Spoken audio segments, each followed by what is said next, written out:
تکلیف ہوتی ہے. اور شاید میں یہ بات کھلے عام کہتی ہوں کہ جو نقصان نہیں اٹھا سکتا اسے کبھی فائدہ نہیں ہوتا. ہم نے بڑے برسوں سے، پچھلے بہت سالوں سے یہ ثابت کرنے کی کوشش کی ہے کہ ایک کاغذ کا ٹکڑا جسے آپ ڈگری کہتے ہیں وہ زیادہ اہم ہوتا ہے. اور اس کے لیے ہم نے نصاب تعلیم کو بھی، آپ دیکھیں نا، اگر مجھے انگریزی کا لفظ بولنے کی اجازت دیں، ملٹیپل چوائسز، کوئز، نہیں، یہ ہم طوطے تو نہیں پڑھاتے نا، ہم حساس ذہین انسانوں کو پڑھاتے ہیں اور ان کے حس اور ان کی ذہن سے کام نہیں لیتے. اس کی بنیادی وجہ یہ ہے کہ جب میری نسل جو تقریباً قبل از مسیح سے ہے وہ پڑھتی تھی تو تعلیم کے ساتھ ایک بڑا ضروری لفظ جڑا ہوا تھا، وہ تربیت تھا. اب ہم نے تعلیم کے ساتھ تربیت کو شامل نہیں کیا ہے. کہیں آپ یہ دو لفظ لکھا نہیں دیکھتے. پھر ایک اور کمال کیا ہمارے ہاں جنرل ضیاء الحق صاحب نے، جنہیں میں اپنا محبوب بھی کہتی ہوں، کہ انہوں نے ہم سے مکالمہ چھین لیا. سوال کرنے کی اجازت نہیں رہی. تو جو معاشرہ سوال کرنا بھول جاتا ہے وہ جواب کیسے ڈھونڈے گا؟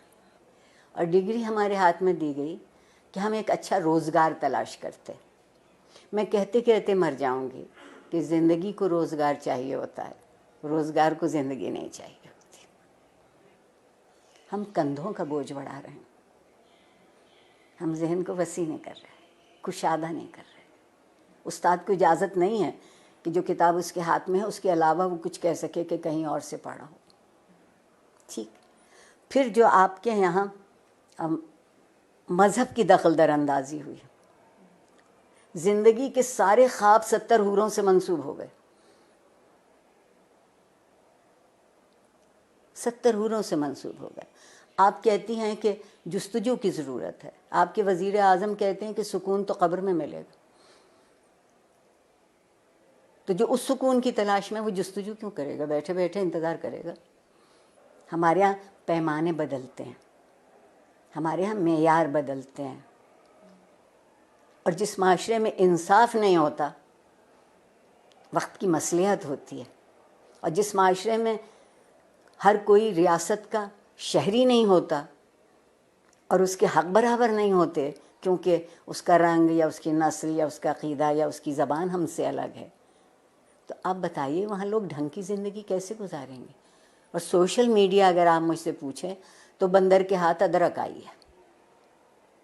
جس کو یہ معلوم نہیں کہ اسی کو کتنا مثبت طریقے سے اسی سے تربیت ہو سکتی ہے، اسی ٹول کو استعمال کیا جا سکتا ہے، اسی آلے کو ان کی طالب علموں کی بہتری کے لیے. مگر اس کی بجائے آپ وہاں دیکھیے تو کیا ہو رہا ہے. جب میں پل بڑھ رہی تھی اس زمانے میں ڈائری لکھنے کا رواج تھا، اور ڈائری اس قدر خفیہ چیز ہوتی تھی کہ جتنے اب نیب بینک اکاؤنٹ بھی نہیں تلاش کر سکتی. اب آپ کوئی بات لکھتے ہیں اور اس پہ 2-4 منٹ کوئی دوسرا کوئی تبصرہ نہیں کرتا تو آپ اداس ہو جاتے ہیں کہ میرے سٹیٹس پر ابھی تک کسی نے رائے نہیں دی. آگے بڑھنے کا اگر طریقہ ہوگا تو وہ یہ ہوگا کہ کچھ دنوں ہم سب گردن جھکا کے آئینہ دیکھنے لگے. گردن جھکا کے آئینہ دیکھیں گے تو ہماری سمجھ میں اپنا آپ آئے گا. میں اگر اپنے آپ کو پہچان لوں، مجھے معلوم ہو جائے کہ یہ میرے مثبت صورتحال ہے، یہ منفی ہے، آئیے مثبت کو بڑھا لیتے ہیں، منفی کو چھوڑ دیتے ہیں.